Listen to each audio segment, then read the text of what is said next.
आणि ज्या देवाभाऊंना विदर्भ आणि मराठवाडा यांनी त्या ठिकाणी 2014 साली 122 आमदार, 2019 साली 105 आमदार आणि 2024 साली 132 आमदार निवडून दिले होते, त्या देवाभाऊंना मला प्रश्न करायचा आहे की मराठवाडा आणि विदर्भाचा तारणहार म्हणून त्या ठिकाणी तुम्हाला मुख्यमंत्री पदावर बसवलं होतं. 2019 साली तुम्ही मुख्यमंत्री होऊ शकले नाही, कारण त्या ठिकाणी तुमचा लहान भाऊ कोणता मोठा भाऊ कोणता हा तुमचा सहयोगी पक्ष ठरू शकला नाही आणि तुमच्या सहयोगी पक्षाने तुम्हाला दिलेल्या धोक्यामुळे त्या ठिकाणी तुम्ही मुख्यमंत्री होऊ शकला नाही. परंतु मग त्या मराठवाडा आणि त्या विदर्भाने जे तुम्हाला भरभरून मतदान दिलं आहे त्या मराठवाड्यासाठी तुम्ही काही करणार आहात का?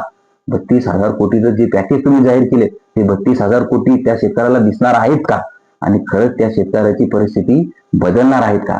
तुम्ही शेतकऱ्यांसाठी काहीच केलं नाही हे म्हणणंही त्या ठिकाणी चुकीचं होईल.